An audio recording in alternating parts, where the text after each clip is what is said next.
It was '69. Crazy time in America. Woodstock, Vietnam War, a man on the moon. And while the rest of my generation seemed obsessed with dropping out and listening to rock or protest songs, well, I was just a romantic. And still completely mesmerized by the Beatles. So, I set my mind to writing love ballads for them to record. But, well, by the end of the 60s, even their music started heading in a different direction. Not to mention, they were only recording the songs they wrote themselves. So, my timing stunk. I pitched my songs to every record producer in LA and New York that I could get in to see, and had a lot of doors slam on me on my way out. Finally, one of my tunes caught the ear of Hal Davis, the hottest record producer at Motown Records. Elliot, brother, the timing's perfect. We've been looking for the perfect song for Michael's first solo release. I love the melody, but the lyrics gotta go, man.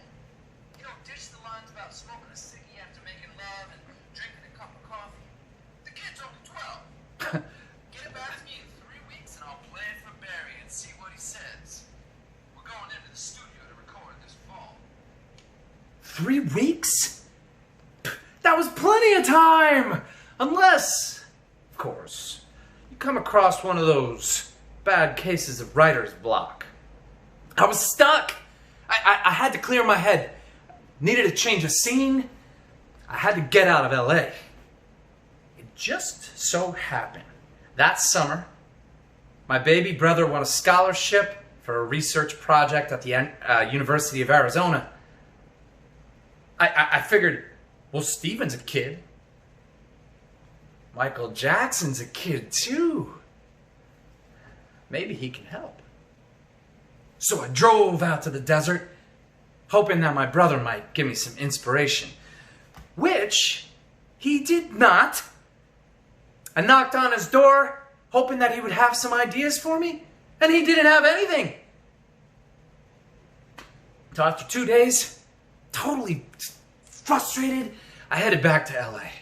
My mind began to wander, and I was filled with all kinds of self-doubt. Maybe I wasn't cut out to be a writer after all. And after a few minutes, I started thinking about how nice it was to see Steven after all that time, and how much I missed him from being out on the West Coast. And then bam! It struck me, my eureka moment, and there it was. So I pulled over at the side of the gas station and started feverishly writing down lyrics on an empty McDonald's bag. I found a gas station payphone and I gave him a call.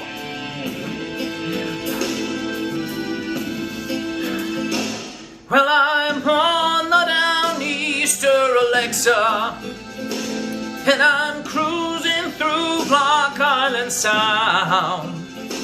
I have chartered a course through the vineyard, but tonight I am Nantucket bound.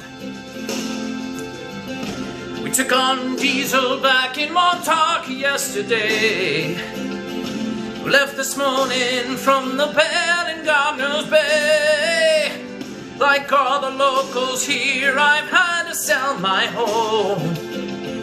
Too proud to leave, I worked my fingers to the bone so I could hold my down easter Alexa. And I go where the ocean is deep. There are giants out there in the canyons, and a good captain can't fall asleep. I got bills to pay and children who need clothes. I know there's fish out there, but where God only knows. They say these waters aren't what they used to be, but I got people back on land who count on me. So if you see my down easter Alexa, if you work with a rod and a reel, tell my wife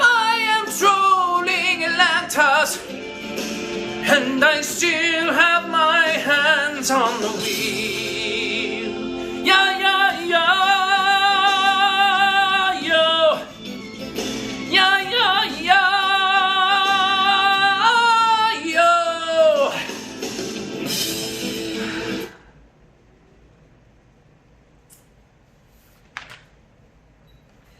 Wait, he ripped the bed? The bed? That's all you got? The bed? Well, I can't say I'm surprised. You were always his favorite. I think he knew I tied myself up in knots all day, and there was nothing he could do to me that would be worse than what I put myself through all afternoon. Well, he never gave me a pass like that. That's because you never felt any remorse over anything you did. Huh. You have a point. Such a sweet man. Hmm. Provided for us, took care of us, took us down to the shore on Sundays, Loved Mom. loved our family. Loved our shenanigans. No one loved your shenanigans. Trust me. Right, when you went off to college, the house was different. Shenanigan-free. The emptiness was the strange thing. Once you graduated high school and left, you never came back. Oh, that's not true. I came back. Maybe a couple of Thanksgivings. See? But you never lived with us again. Well, Not after you graduated. okay. It was just never the same after you left. Huh. Never the same. Never? Well, it was a lot quiet. At least for a while. I remember that phone call like it was yesterday. Elliot had been gone for 5 years. He had graduated high school at the top of his class. I won the math, science, and music medals at graduation. My mother's most important dream was playing out. She could almost taste it.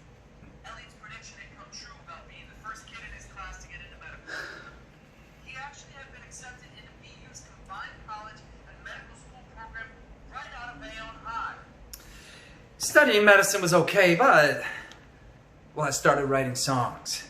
Some for myself, some for some college shows, but mostly for the ladies. You see, I discovered that writing love songs for beautiful ladies was a surefire way to get them into bed with me.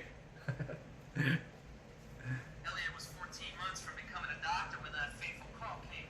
The minute that phone rang, I knew life was about to change. I don't know how I knew it, but I did. I swear to you. I remember thinking, who's going to answer the phone? Or should we just let it ring? Just let it ring. Robert? Yes, it's Miss Walensky. Yes, Dean Whitaker. I remember meeting you. What? What? 6 weeks? Skipping? It's impossible. I'll kill him. Thank you for letting me know. I'll talk to my husband. Raymond! Raymond! What? What is it, Gertrude? It's Elliot. What? What about Elliot? Is he okay? No, Raymond. He's not. He's been skipping classes for weeks. Wow. It's impossible. We just talked to him Sunday night. Well, maybe he's sick and he didn't tell us. Or worse, maybe he's smoking.